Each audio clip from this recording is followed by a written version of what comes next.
We're beautiful and we're accepting. Okay. Mhm. Stream. We're gonna go live to Facebook Awesome. and then continue. I'm getting the hang of this stuff. I know you're doing real good, Gina. You're officially our IT department right now. Yeah, right. Ooh. You want to be mine too? I'd be No, we're go ahead, go ahead. it's been a process. Okay. Here we go, going live. Awesome. All right. There we go. Oh my gosh. Jimmy, open that up for Kitty. All right. So that's my moron dog, Frankie. She's barking, and because I think my husband's coming home now. So That's life. it's life. Yeah. It's life. I hear grandchildren pounding upstairs because I'm in a place that I'm usually not at. So this is all life, guys. It's all right. I think our very first episode Gina and I had, my husband was shoveling ice from the ice maker, and all you hear behind us was like, Yeah. Well, welcome everybody to Laugh Lines and Turbulence, where women are navigating life through laughter and inspiration. And we have with us Bambi, Lynn. And thank you so much for being here, Bambi. We are so excited to learn about you and your story. I'm going to start by going ahead and reading your bio. Okay.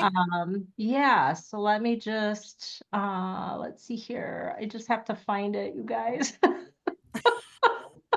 Hey, it's here. It is here. All right, here we go. There we go. Found it. All right. So this is the one thing I got to get the hang of. All right, here we go. Okay, so Bambi is a mother of 6 adult children and 13 grandchildren, and she is actually in a space where she's watching some of those grandchildren right now. So she's a 2-time published author. One of the books went international and won 2 awards, which is amazing for the cover and writing. She's been on over 100 podcasts and has been a guest and working on her own. Um, she speaks to women about telling their stories and finding healing in the process and earning their superhero cape, which we all need to embrace. We're all braver than we think, and we can endure more than we know. Bambi has learned to laugh through the process and enjoy the bumps and bruises along the way. So welcome, Bambi. Thank you so much I for being with us. Yes, I'm so excited to be here. And yeah, just like you said, I'm a little turbulence is that I'm with some grandchildren now. And I forgot what it was like to be a young mother with 4 children under the age of 6 years old. I'm learning now. Absolutely. Absolutely. So you started writing your books when you were in your 50s. That was Did. the one big self-discovery that you had. I did. I knew that I was a writer, but I didn't write my very first book until I was 52 years old. I'm 55 now, so I didn't write it until I was in my 50s. You know, I was living a journey. Every chapter of your life, there's some things in your chapters that you have to set aside for other chapters, and writing was one of that. I was, a homeschooling mom of 27 years. I didn't have time. And I was a single mom for most of my children's lives. I didn't have time to write, but I knew that I had a passion. I knew I had a gift. And I knew that there was going to be a time that I was going to get an opportunity to be able to write my story. Wow, I love that. So you just had that inner. Yeah, when I was in 7th grade, I actually had an English teacher that we had to write a story, and she graded my paper, gave it to us, and she said, "Bambi, I'd like to see you in my office." And I thought she realized that the story that I wrote, I thought that she knew that the story was about me, and then she was going to reveal it, and she was going to say, "Hey, I know that the story is about you." And it's about me sneaking out of the house when I was a kid. So I thought she knew. So when I went into her office, she asked me to sit down, and I sat down, and she said, "I just want you to know that you have a gift. You have a gift to write. And one of these days you're going to write and you're going to represent our school as being an author." And at that time, I'm 55. At that time, we didn't speak those kind of things into, like the way that they do today. We didn't speak like, oh, you're going to grow up to be this, So Right. I had no idea what that really meant. I Right. came from a broken home, a home that was very dysfunctional. So to be told that, you're like, okay, all right, whatever. So you just don't understand that somebody is speaking into your life, something into an existence that it just took, it took 50 years. But I wrote it, and I wrote my story. It is a raw account of me and my story throughout my life. Just like I just said, that I came from a very trauma-based environment and things that had happened to me throughout the years of my life.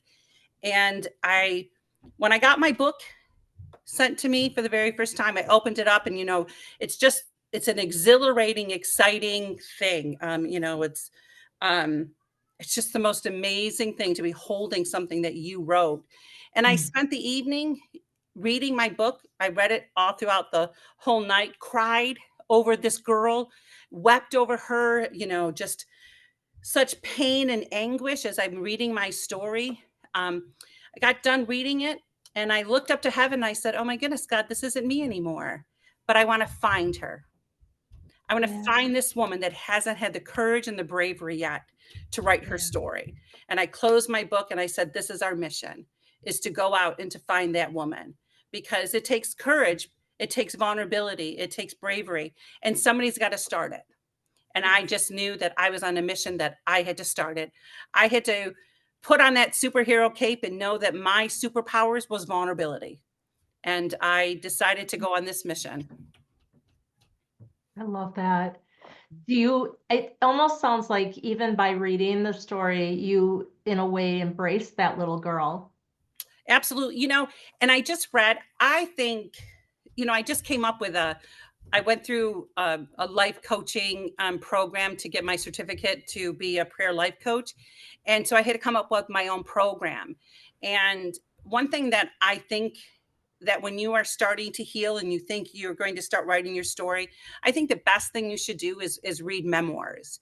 Read the vulnerability that people have poured into, telling their stories. And one of the stories that I just recently read, which was an amazing memoir, was the story of Viola Davis. Oh, yes. Her memoir was incredible. But there was a part in the book that she's in a counseling session with her counselor, and she's weeping and crying over the things that are happening to her and stuff like that. And her counselor looked at her and said, Viola, that 8-year-old little girl already went through all of that for you. She already was brave enough, and she already survived the story. That 8-year-old little girl just wants you to live your life because she already covered it. And I'm like, wow. You know how much we get stuck in the trauma of our childhoods, or the trauma of divorces or domestic violence or suicide? We get stuck there, and we're not meant to get stuck there. I title inside of my coaching program, I tell people that your trauma is not your death sentence. Your trauma is a first aid kit for yourself and for the person behind you. It's not a death sentence, because all of us, there's not one of us that is leaving this earth without some kind of trauma or some kind of scar. So what are we going to do with it? There comes a time in your life that you want to stop being the woman in the room that keeps talking about her trauma. You want to stop being the woman in the room that everybody's looking at and patting, going, oh, poor Bambi. Oh, poor Bambi. After a while, you're tired of that. And you want to be the person in the room that has thrived. You want to be that person in the room that has conquered it. You want to be that person in the room that said, yeah, I went through this. Absolutely. But I don't have to be there anymore. Now, I don't want to be the elephant in the room now. I want to be the woman in the room that has allowed the peeling of the onion to take place and allowed the lemons that were handed to me in life to make that incredible lemonade. I want to be that person in the room now that says, yes, there was a time in my life that I wanted to end it all, but I chose at that moment to look at it as just a moment and for me to move on and move on. So all of us have moments in our lives.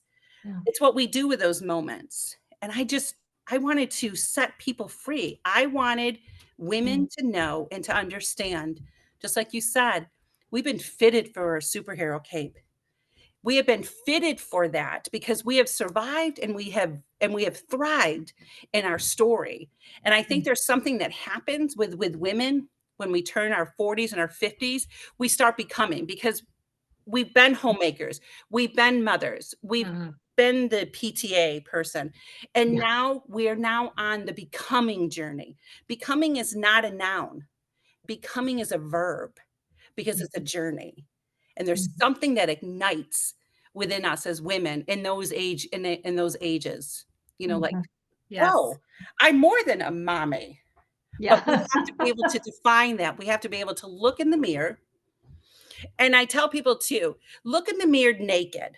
Really take your clothes off, stand in that mirror naked, and really embrace who you are. Embrace the scars. Embrace the cellulite. Embrace the stretch marks, because all of that, embrace those stretch marks, because all of that tells you that you've been a mom. Yeah. That you gave birth. Your saggy breasts tell you that you got to nurse. I got to nurse 6 babies. That the muffin top and the fat that's hanging around tells you that I've made a whole lot of dinners for a whole lot of people in my life.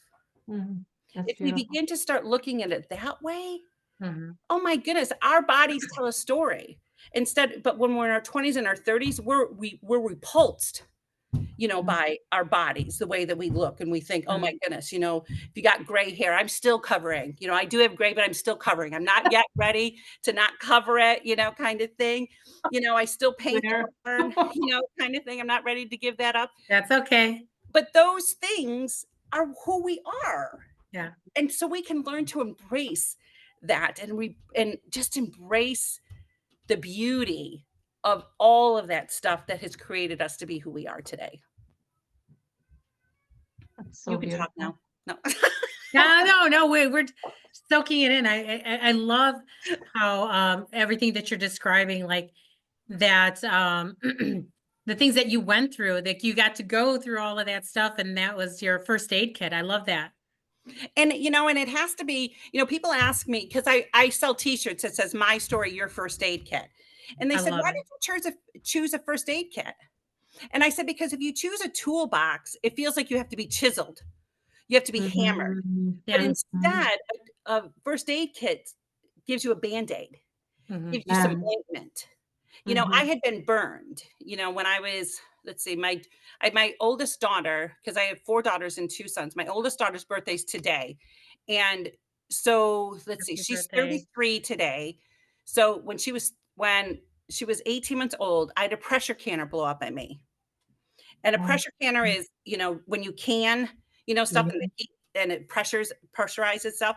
Well, I wasn't using it as a pressure canner. I was using it as to make spaghetti sauce, because it was the biggest pot in our house. And, when my children were little, I was this little Betty homemaker, made all the bread from scratch, did all the canning. We had a garden, things that I, don't do today, but, but the pressure canner blew up on us, and it blew up on my breast.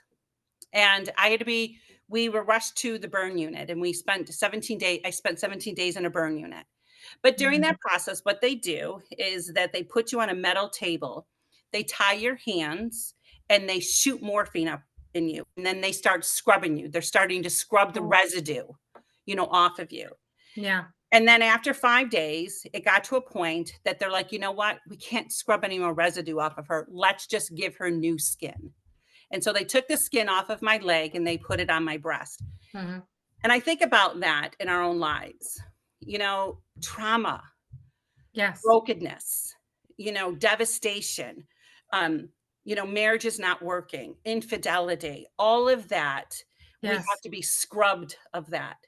We have to be scrubbed of that and be renewed. We have to go through that hurting, heartache, desperation, hanging on to our Yes. cherish for dear life, because the pain is so deep.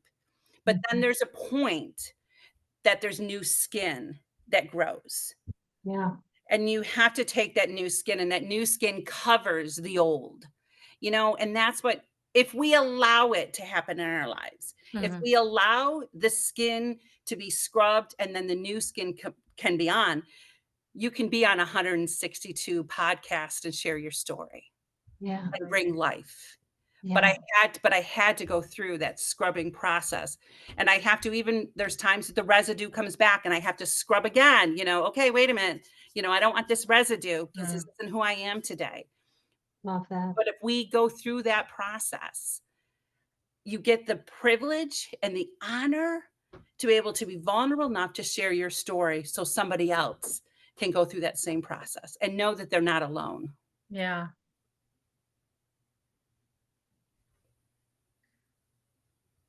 Mhm. So with your book, so was the first book, The Journey of Josephine, then? It was. Yes, Okay. it was. It wasn't supposed to be, which is so funny. I had no intentions of writing the raw version of my life. And I had no intentions of taking this journey, to be vulnerable, to tell my story, but my story started, I came from a very broken household. My dad was an alcoholic. He wasn't a Yes. nice one. You either have a nice alcoholic dad or you have a mean one. I ended up having a mean one.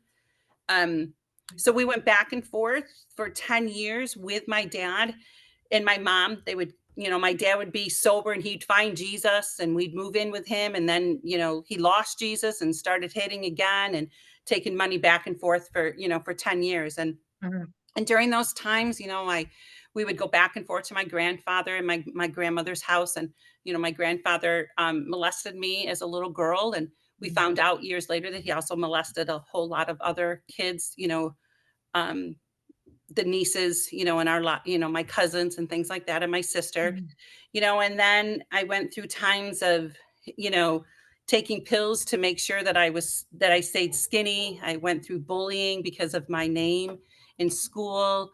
I, attempted suicide 3 different times because I left my house the day after my 16th birthday, and I moved in with an uncle that groomed me, which we didn't have that word at that time, groomed me for a couple months to be able to have the ability and the audacity, to molest me and to attack me. So I tried committing suicide, was in a foster home, left the foster home. I found myself on a bridge in the town that I grew up in. I had moved in with a guy that I was his night girlfriend. I wasn't even his morning girlfriend. Nobody knew about me. And I went through, they said that, I went through some kind of nervous breakdown, but I found myself on a bridge, Yeah. went to take my life saying, nobody's even going to know that I'm missing. Nobody's even going to care. A police officer grabbed me from the bridge, threw me in the backseat of his cop car, took me to a psychiatric center for children. And they did blood work. They did, all this physical, everything. The next day they called me into their office and they said, "Did you know that you were pregnant?"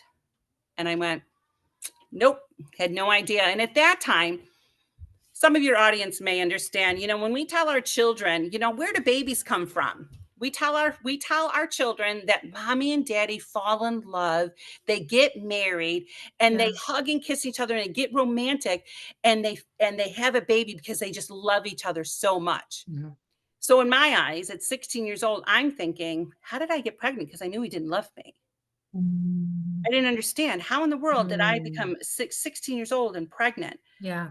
But I went into that. I asked if I can go into my room. They brought me into my room. And at that moment, I had spent my whole time when I was a little girl on a bus, a church bus ministry. A church bus went around our neighborhood and picked up all the misfits and picked up all the, wannabe kids that their parents said, get rid of us for a little while. So I had grew up knowing who Jesus was, but I didn't think Jesus was for anything for me because we were church bus kid. I wasn't a family, in the church. Mm. So that day I said, if there truly is a God and you truly are there, save me and my baby, and I will obey you all the rest of my life.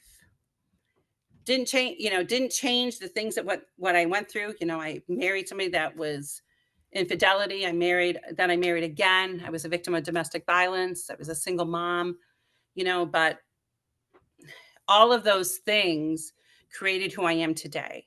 Yeah. So that's my whole book, is understanding that, You know, one of the gifts inside, when somebody signs up to be a client of mine, I send them a box. And I send them a box of activities that we're going to do throughout the 8-week journey. Mhm. And one of the gifts inside the box is a puzzle. And what I did is that I switched the pieces. I took the pieces out of one puzzle and I put the pieces into that puzzle and vice versa. So when we're online, she's going to put together this puzzle. She's going to look at the box and look in the picture and realize they're not the same. Because as women and as people, we have a preconceived idea of what our lives are supposed to look like. Yeah. We dreamed our lives when we were little girls. And all of us, if we could be honest, the puzzle doesn't look anything like what we dreamed, Yes. but it's still a masterpiece. It's still our lives. And that's the purpose of me wanting my clients to first put together a puzzle and look at it and realize it may not be what you dreamed, but it's something far more precious because this is your true story. Mm-hmm. Wow. Yeah, kind of awesome. Yes. It's amazing. And I such left you speechless, and women are not supposed to be speechless here. well, it's like I'm just thinking like that Yeah. whole metaphor and like Yeah. that's so amazing the way you use that as a metaphor Mm-hmm. for Yeah, understanding because a lot of people are very visual. yeah. Mm-hmm. So I think that instead of explaining it to them, like to actually have them in that experience. Mm-hmm. Part of it is because I homeschooled for 27 years. And during that time of homeschooling, some of the conferences that we went to that says, you need to teach your children with all 5 senses, so that's my brain. So in their box, the other thing in their box is a cake mix Mm-hmm. because cake consists of an egg, consists of oil and water. Yeah. And it will be different if I'm working with, Christians or not Christians, but the whole purpose of it is that the egg represents the Trinity. We need all of that, in order to become healed and transformed. Mm-hmm. Kind of like the book, The Shack. If anybody read the book, The Shack, amazing book, amazing movie. But it's like that. He needed all of the Trinity in order for him to be healed and be okay and forgiving. Mm-hmm. So, you crack your eggs and then you have oil. Oil is healing, the oiling healing, if you pour the healing of Mm-hmm. and you become healed through the oil. Water is the word of God. We need to wash ourselves daily and then you mix it, you mix all that stuff together. And one thing is the Bible talks about ashes into beauty, talks about gold going through the fire. So you put this cake inside of the fire. But then as the cake is in the fire, you start smelling the aroma Mm-hmm. of sweetness. You start smelling the aroma of healing. And you take it out and there's a sweetness of this cake now. But it had to go through the process. Mm-hmm. It had to be mixed. It had to be stirred. It had to have those ingredients in order for it to happen. And so that's their other, hands-on thing that they'll be doing with me online. Yeah. I love how you have the hands-on and like almost a ritualistic kind of like a physical act in order to connect yourself to the healing. Yeah. And I love how you have something like that because you could read things and you could watch videos or you could read stuff in order to start your healing process, but having that physical act like almost this little ritualistic, like a lot of times I talk about also like in healing because I had a traumatic childhood too, so I just love your story. And I can't wait to read your book. But sometimes I've done physical things like writing an astral letter. We call them astral letters, okay? Forgiveness or cutting like a cord and saying, I know you did, like my parents and like, I know you did the best you could and I release you from this. And, I'm now my own person and have to, go out. So I love how you had these gifts in your collection here to give to your clients that have a physical representation or a physical act, almost a ritual to just release certain things or to Absolutely. yes. And I just think it means something. You know, another Yeah. thing that we have is that I sent them a 4x6 frame, and I sent them an index card and Yeah. stickers and things like that. Yes. And I want them to look up their name because your name is important. I learned what my name was and the bulliness of my name. And I wanted to change my name Mhm. so badly because my name is Bambi. And to women, my name means, oh, what a cute little Bambi, what a cute little deer. Men, my name is an exotic name and means, oh, where are you dancing tonight? Right. And so Yeah. I wanted to change my name my whole entire life because I was bullied. Nobody dated me. I was a backseat girl, backseat car girl. You know, that's what they looked at me. And Mhm. when I found out that my name, when I went to the beach one time and I said, okay, God, this is it. Like, I don't know what you did, but we're changing the name. You know, I'm changing my name to Janet. It was $800 to do that. And I said, I'm going to give you one more chance. I'm going to go to the bookstore one more time because my name was not even in a book. I couldn't even Uh-huh. find the meaning of my name. I went to the bookstore, grabbed all the name books, and I'm staring, going, okay, I don't know who the heck I thought I was, but I just gave God an ultimatum. I write my name down in black and white. And the first book, my name wasn't there. The second book, my name was there.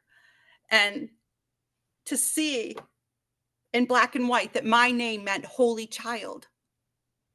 Mm. Beautiful. That is That's like beautiful. Yes. that's like taking your breath away. That's like putting the cape on, putting the crown on your head Yes. and putting your shoulders back and walking out and say, I've arrived. Yes. You know, and so I want women, that will be my client's first task, her first Mhm. homework is to find her name, write it Yes. down, decorate it, put it into a 4x6. I love it. And then we'll talk about it the next, you know, the Yeah. next time we're together. I Ha- did seeds. Now I'm telling you my box. I don't know why I'm telling you my box here. I'm like, I can't wait to find out what else is in there. I'm like super Yeah, we did excited. seeds, you know, because Yeah. one of their assignments is that I want them to plant a seed in somebody's life. Aw, I yeah. want them to go out. It doesn't matter what you do. It doesn't, you know, because people are like, oh, I don't have money to do this. I don't care what you do. I want you to plant a seed. And then the next week Mhm. we will plant seeds in their thing for them to have because seeds have to grow, you know, but you have to Mhm. plant them in order for them to grow. So we're going Yes. to plant seeds. Another thing that we're doing is I I put strips in their bag. You know, like when we were kids or when our children were children, we made those chains to go around a tree, you know, to go around the Christmas tree. Well, I'm Yeah. having all the negative things that they told about themselves, put Mhm. it on a chain, and then I gave them tape to make this chain. And Yeah. then I have a bunch of cards that I'm as they are doing that, and when we're going to pray and ask God to break the chains of bondage that is over them. And then as she breaks it physically, I will then tell her who she really is. She's not these things that she wrote on her paper. She is these things. Yeah. And so that's the other, you know, another thing that we're doing. It's 8 weeks Yeah. long. And the whole purpose of it is for you to find your story and Mhm. then to find your purpose. Because Mhm. sometimes you can't find your purpose unless you've dealt with your trauma, Yes. unless you've dealt with your story. Yeah. And those traumas, give you a gift, like you said, because I think those traumas also, make you empathetic. You are super sensitive. You start to realize like, hey, like everything I went through, how can I help someone else? Absolutely. And, Mhm. you know, and I spent 16 years working. I worked for the United States Census Bureau, and then I worked for Nielsen TV ratings. And I just lost my job in past October. And for those 17 years, I was in people's homes every single day. Did in all kinds of homes, from $6.2 million homes in Malibu sitting on a hill Mhm. to, you know, being in the projects of Detroit, you know, being in the trailer parks, that I got to sit. And it gets rid of your preconceived ideas about people because we all have them. We all Yes. have preconceived ideas. We all look at somebody and think we know their story. Mm. We have this Mhm. idea in our head when we walk up to a trailer park, we have it in our head what's living in that trailer park. When we walk up to a multi-million-dollar home, we Yeah. think we know what's going on. But, you know, I just watched a documentary of a Mormon woman that, you know, had her children, beautiful, beautiful home, but had her children locked in a, you know, in this house or whatever. The movie, it was a documentary that came out, Yeah. multi-million-dollar home. And here we're going to we're going to go past those neighborhoods and we're going to go, oh, these homes, they have everything. But, you know, they have destruction too. Yes. So it Yes. gets rid of those preconceived ideas. And I Yes. think that that's why God took so long to have me write my story, because I had to go through some stuff. I had to experience some stuff. I had to hear some Mhm. people's stories. I had to have my heart broken by some of these people's stories, even though Yes. my heart was been broken. Yeah. But I had to hear more because some of my story doesn't even comprehend to their stories, Yeah. you know. So it just helps you to get rid of preconceived ideas when you get to hear more and Yeah. more people in their lives and their stories. Mhm. So I Yeah. don't know if this is the way you wanted this conversation to go. No, the conversation is complete. No, this Yeah. is wonderful. You know, when we love how our guests, when they come on and they speak from the heart, they tell us. I mean, you have just so much to share, Bambi, and I mean, we're just, you know, soaking it all in. I just love it. Everything that you're saying is totally resonating, and you know, just soaking that in. That's all. Yeah, and my Yes. girlfriends tell me, you know, they listen to they listen to me, I guess, on podcasts, and they're like, Bambi, sometimes you need to, like, you have so much information in your head that you want to share. Sometimes you need to pause because people are not, you've lived it. So you've already know what you're going to Yes. do and what you're going to say. Other people are like, where'd this woman come from?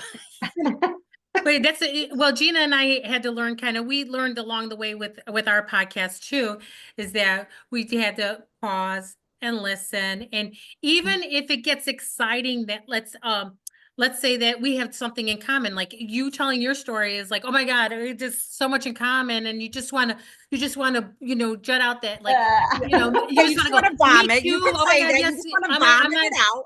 it's not just me. And the thing too, Bambi, is when this, you know, when I grew up in an Eastern European family, and then you know, a lot of trauma, but I didn't even know it wasn't even normal. Do you understand? When did you realize that everything you were going through were like, this is not how it's supposed to be?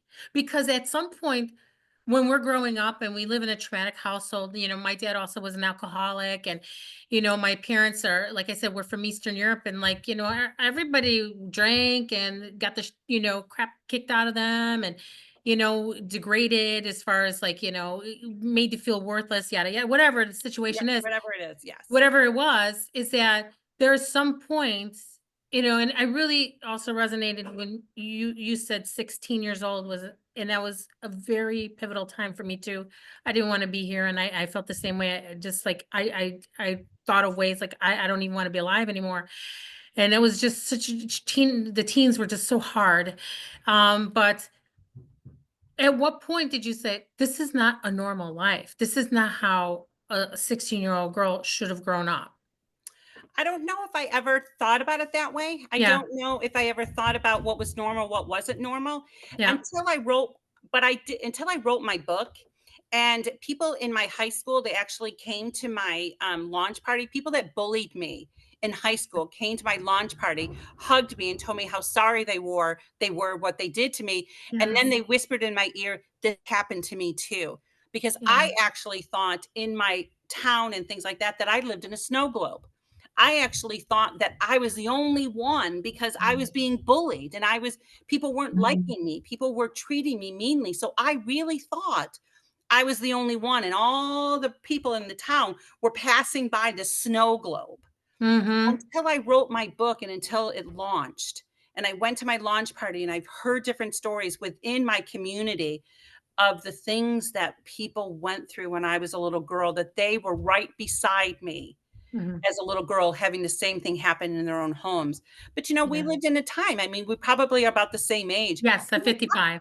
You don't talk about things like that. We never No, talked about anything. no, I didn't even have people at my house to spend the night. We just didn't, my mother wouldn't allow us to have that.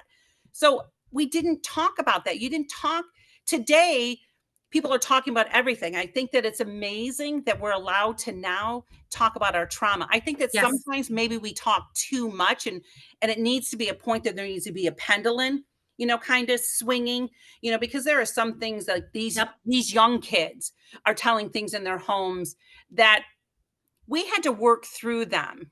And I don't have any animosity towards my mom. I did, but I had to work through that. But what's happening today, a lot of these kids are sharing things in their houses today that they're not ready to share, and they shouldn't be shared until, if that makes sense, until they grow up and they understand.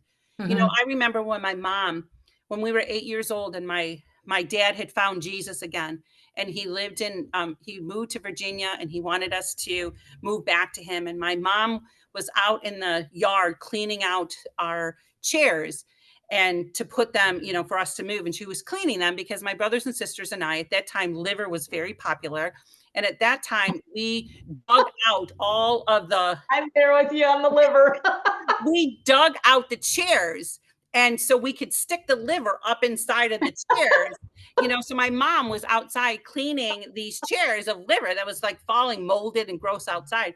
But I said to my mom, I went outside and I said, I don't want to go. And she said, you're going to go. And I said, Daddy hasn't changed. And she said, it doesn't matter. Even if he has or he hasn't, we're going to go. And I said, but no, I don't want to. I want to go to my grandma's. And I'm going to stay at my grandma's. And my mom slapped me across the face. And my mom said, you don't understand. And do you know what? I didn't understand until 25 years later when somebody slapped me across the face for the first time. So I say that in the fact that sometimes these kids today are sharing things that probably not... Please don't think that I'm saying that children should not share if they've been abused or Right.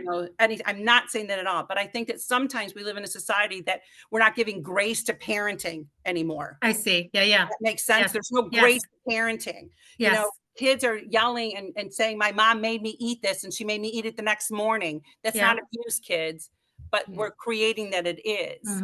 And so sometimes we share so much that we're not able to deal with it. And now that I'm an adult, I understand what my mom was saying. She just wanted to try one more time. Yeah. She just wanted to give my dad she wanted to give us kids something normal. If we were to share some of that as children, it would have been a totally different domino effect than it is today. Yeah. And counseling, for me, counseling didn't work as a child. We were in counseling since we were 5 years old because counseling didn't work because we got into our parents' cars and our parents said, so what'd you talk about? And we told them and our parents say, that's not how it happened. Why would you tell them that? Why did you tell them that? Yeah. Healing really starts when you get to walk away from it and you get to then look at it. And then you get to look at it from different eyes, through eyes of empathy, eyes of grace, eyes of anger that you need to be healed. Yes. And understanding that it wasn't about you necessarily. Yeah. It was about their stories and their destruction. Yeah. But if we are condemning our parents at ages now to a point, we're not allowing the growing process to happen. Right. We're not allowing the healing process to happen because we don't understand what healing is. Yes. This is very interesting how you're saying that, because it's true. I've read something like, my mom, it was her first time being a parent too. And it was, we're not understanding, some kids are not understanding that I still at 55 am still figuring things out. Figuring it out. Yeah. Still evolving. We're always evolving. We're going to evolve until the day we die. And even though my kids are now adults, 24 and 26, I like I said, I'm still growing too. So I have 6 children and I'm a villain in 2 of their lives and I'm a hero in 4 others. Yeah. Because there's 6 different ways of accepting what happened in our household. There's 6 different perspectives. Yes. There's 6 different stories. There's 6 different ways that they look at the situation.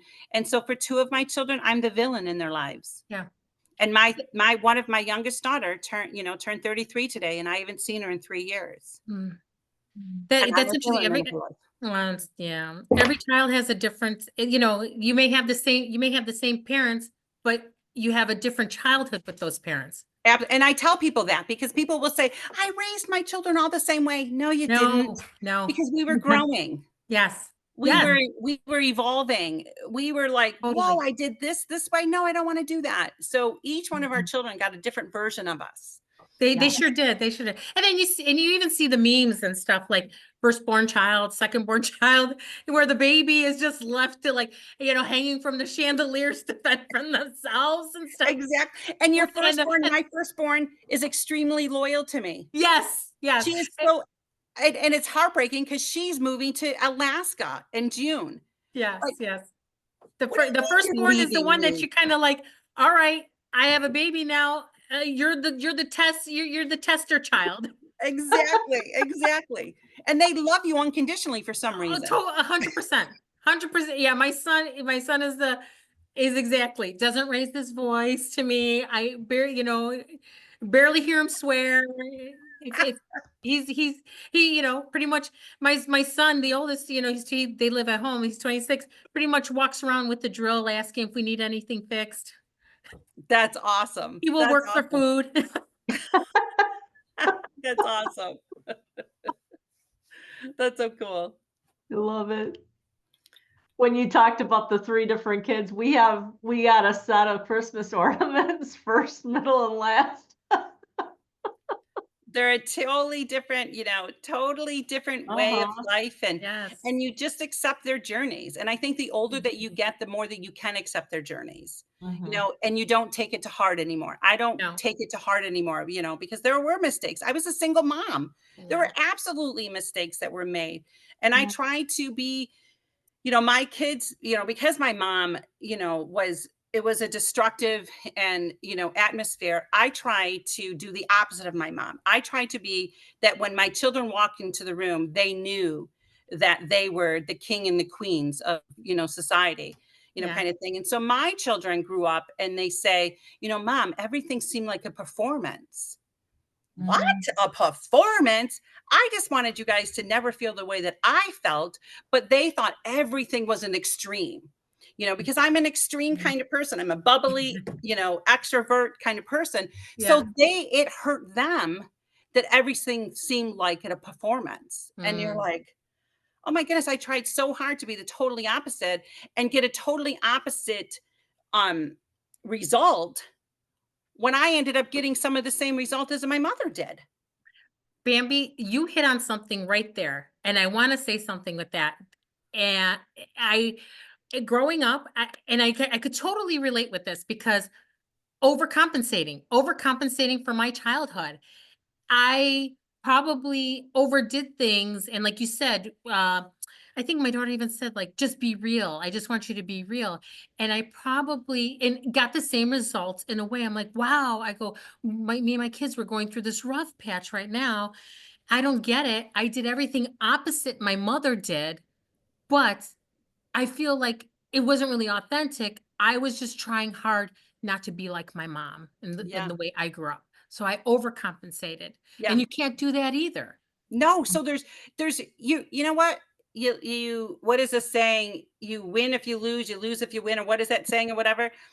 Yeah, parenting, there are Yeah. times I just told my daughter-in-law, I said the definition of parenting to me is that you have this amazing heart and your children break it and then they put it back together again.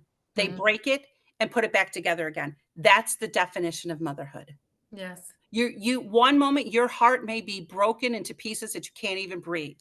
And then other times your heart is going to be put together and it's going to be so refreshing that you don't even dare want to move Yeah. because you're afraid that it's going to lose. Yeah. That's the definition of motherhood. Yes. It's not easy. No, it's not easy. And I think at some point learning, like, later, like I learned is just to give space. Understand that they are their own people. They have their own dreams. They don't need to live their life, in my shadow or footprints, or, live up to my expectations of what I think they Absolutely. should do. I Mm. think is giving them the space to figure out who they are Absolutely. themselves. Absolutely. And life is a journey. Yes. When I was 49 years old, before I turned 50, my friends are like, Bambi, you got to do something weird. You got to do something out of the box. You know, you're going to be 50, do something different. So they wanted me to do it. They wanted me to get a tattoo. And I'm like, no, not doing that. I'm just not going to do that at this time in my life. They're like, well, why don't you go skydiving? I went, so before Why is that, it always skydiving? That's my question. well, That's so before that, something. I went to the iFly with one of my sons, and the guy said, this is exactly what skydiving feels like. This is exactly the way that it is. And I had gone on a hot air balloon ride, and, you know, it was tranquil. It was just beautiful. You could hear the people below you. And this guy is telling me the same thing that you can do with skydiving. So, you know, so I go, all right, I'll go skydiving. So I set up this time. One of my daughters goes with me. She draws her name out of the hat, so she's stuck going with me. But you know, so we go to the place. You know, they harnessed you, and I'm pretty top heavy, so these things are like way up here in my chest, you know, in my cheek, you know, trying to hang on. You go there, and I have this word. I have words: live no doubt, live life to the fullest. You know, you go up, and they take you into the plane, 17,000 feet up into the plane. Then they open up the door and they say, hey, you're first, slide to the edge. You're like, me? I'm not going. Then you get this person that's stuck behind you. You know, he's heavy as all get out, you know, kind of like some burdens. Go to the edge. They don't tell you, they don't count. They don't go 1, 2, 3, we're going to jump. They make you sit there until you are calm. And then they push you out. So then I have gum in my mouth. So the gum goes flying out of my mouth. I vomit. So the vomit goes flying into my face. You're going all the way down, and your cheeks are like the dog in the window. In the window. The guy's on the back of you saying, isn't this fun? Isn't this great? And you're like, no. And then the parachute opens, and it, you know, it takes everything up you, and, you know, puts the way up inside of you kind of thing. And you're going down, and he tells you, when you land, don't land on your feet and don't land on your knees. You must land on your butt. Okay. So I'm trying, you know, I'm a little heavy, you know, I just reached the, you know, the weight limit, you know, to go on this thing. So I try to land. Well, I land, and we're roly-poling me. You know, I land on the whole body, and I'm roly-poling. The guy looks at me and he goes, wasn't that fun? Don't you want to do that again? And I look at him and I go, hell no. Now, I tell that story because that's the story of life. That's the story of what happens in our life. We have these ideas. We're cocky as all get out when we're getting married and we're having children and we're having jobs. We're going to do it perfect. And then we get thrown out of a plane, and we have this burden, you know, on the back of us because we're trying to be perfect. We're trying to get everything right. We're trying to be better than our parents. So we carry all this burden on us. And then they tell us, when you land, you got to land on your feet. You got to land on your ass. You got to land on your, you know, and that's the definition of life. And the greatest thing about that is that it doesn't matter how you landed. It matters that you got back up again and you tried again. Now, I would never tell anybody to go skydiving. You want to do it, you go right ahead. You go do that all you want. And then what happens is that my daughter goes second. So we go into the room. I go into the room, and you can see people falling, you know, because they have it video. You hear my daughter swearing up a storm, going, my mother, my mother. So, you know, a little insert in that. The people in that room are going, oh my goodness, that poor mother. Who is that mother? I feel so bad for that mother. And that is such the definition of life.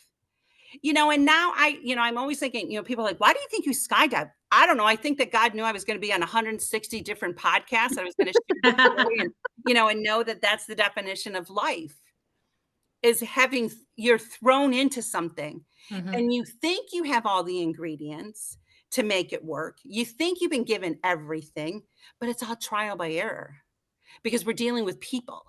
Right. We're dealing with humans. Yeah. So it's all trial by error. So I hope your audience falls and keeps falling, because if they keep falling, that means they're getting back up. That means they're trying again. That means they haven't surrendered it, you know, and saying, I'm never going to do this. I'm never going to do this. That means they've gotten back up. They've Mhm. gotten on the horse. They've allowed the horse to take them on a journey, and they have fallen. Yeah. But yet, then they walk through the process. And I tell my friends, like when my daughter is leaving when I just found out that my daughter was leaving for Alaska, and she's my oldest daughter, she's my teenage pregnancy. Mhm. And I really felt like I got punched in the stomach and I couldn't get up. And for 48 hours, I cried like a baby that I haven't cried like that in a long time. And my girlfriend said, and it always was said to us, we always told each other that you got 10 minutes, Bambi. You got 10 minutes to scream, to yell, to curse, to do whatever you need to do. But then Mhm. after those 10 minutes, we're coming in, we're going to tell you who you really are and what is the plan that is for your life and the Mhm. amazing persons you are. And my girlfriends had called me and said, you're going to need more than 10 minutes, don't you? They didn't try to solve it. They didn't try to say, oh, Bambi, she needs, she's 37, she has her own family. Those are the kind of friends that you need in your life. The friends that Yeah. are going, you're going to need more than 10 minutes, don't you? Yeah, I need Mhm. a whole lot more than 10 minutes. And I didn't talk for 48 hours because I was afraid if I talked, I was going to cry anywhere that I went. So I was like really Yeah. soft in talking. Yeah. Those are who you fill your life with, because life is like being pushed out of an airplane and Yeah. saying you're going to have to survive this, and you're in the window and you're flopping in the window and you're trying to figure out a way to make this work, and Yeah. you're going to fall. But make sure that when you fall, you have friends that are around you that's going to pick you up, that you have people around you that are going to know your story and are going to still walk beside you. They're not going to judge you from where you have been, Yes. but they're going to be with you and they're going to walk beside you to where you're going. Yeah. My friends are more excited than even me that God is continuing to open up the doors in my own life. When I got lost my job at Nielsen, and I decided I wasn't going back to work this year, that I was going to take this year to Mhm. say, okay, God, doors need to be open. I know that you have given me a mission. I know that you have given me a passion. I know that you have given me a desire to use Yeah. my books, to use my ability, to use my platform, to go out there and to minister to women, to tell them that they are their own superheroes, to Yeah. tell them to fix their crowns, because they are daughters of the King, to fix and allow their stories to come open up that closet door and let all those skeletons come out, because we all have them. Yes. And allow me to be able to walk beside you to get you through this journey. Because at the end of this journey, your mess that you think is a mess is now a message for you now to go and to take it to the next generation. Yeah. Love that. Yes. Love that. Love that. Bambi, if people want to work with you or learn more about your stuff, where can they find your books, number one? And number two, how can they reach out to you to learn more? Well, I always know now, this was a great interview, but when you say that, I know that it's coming to an end. It's kind of like Lawrence Welk, like Minus the bubbles. it's Minus the coming. bubbles. Gina, we should have something that's like, we should do something like that. That'd be Now, awesome. it's like your cute way of going, Bambi, we're done here. But they can find me. Of course, you can find me on Facebook. I am on Yes. Facebook under Bambi Lynn. I do have a website called healingthroughstories.com. Love And it. you can purchase my books there. I also blog. I just sent out a blog this week was the Ungame. Have you ever played the Ungame? So the Ungame is asking questions, and you go around this board and you pick up these cards, and they're questions. And so you can answer the question, but nobody can rebuttal you. Nobody can say anything to you until they land on one of those questions, and they could say, hey, what do you, it was kind of like when I had a question, I said, that was when I told my kids that I was taking this year off, and my Yeah. sons couldn't say a single thing until they landed on something and go, what the heck are you doing? So that was my blog this week, is building up communication. So Yeah. Healing Through Stories is my website. You can purchase Okay. my books on there. And if you do sign up to subscribe to my website, there is a pop-up that you can get 10% off of your order, except for my 8-week course, Healing Through Your Story, Finding Your Purpose. That's an Yes. 8-week course, and it is $240. So it's $40 for all the box that you receive, and then it's the $200 for the 8-week program. It's pretty reasonable because Raise the price because of the cost of eggs. Let me ask you that. I did not. But I am like, so, because I've done a couple coaching things and they're Yeah. really expensive. And Yeah, single parents can't afford it. People that are going through divorces can't afford it. And Right. I need to make a living, but I also want it as a ministry. I want $200. That's $25 a week. That's something right. that people could, Oh, yeah. definitely handle. So you could go on my website and purchase that, and we will do a one-on-one 8-week program. So it is healingthroughstories.com. Beautiful. Beautiful. Bambi, we appreciate you so much. We're so grateful to have you on. And your name, Bambi, have you met another Bambi throughout your life? There is a group now that's called Yes, My Real Name is Bambi, and there's 100 of us. That's funny because Great. I worked with a woman, her name was Bambi. Yeah, and spelt the same way as your name is. And she goes, "Did you know that there's a famous ballerina with my name, Bambi?" There is Yes. a famous ballerina. Yes. And most of us Bambis, it's our eyes. We have really big brown eyes or Yes, big blue Bambi, eyes. my Bambi does too. And most of us are very energetic because Yes. we've been bullied our whole lives. So we're a little more, Yes. out there. But yeah, there is a Facebook group called Yes, My Real Name is Bambi. I gotta let her know. I gotta let my Bambi know. She could be 101. She could be 101, and my Bambi has big brown eyes, and she's one of my most favorite people in the world. So I'm gonna let her know about your group. That's so awesome. Yes. That's awesome. Well, this was so much fun, and thank So you much so fun. much for allowing me to take over your show. And I loved it. Hey, it takes the pressure off of us too. That's right. Yeah, absolutely. exactly. And if you know anybody that is looking for a speaker, that is looking for an event, a keynote speaker, or is looking to have somebody on a podcast, please, Yes. just pull out my name. There's only a couple Bambis in this world. Okay. Very good. Thank you so much, Bambi. We Thank you so much, appreciate guys. All right, take care. it. Thank you.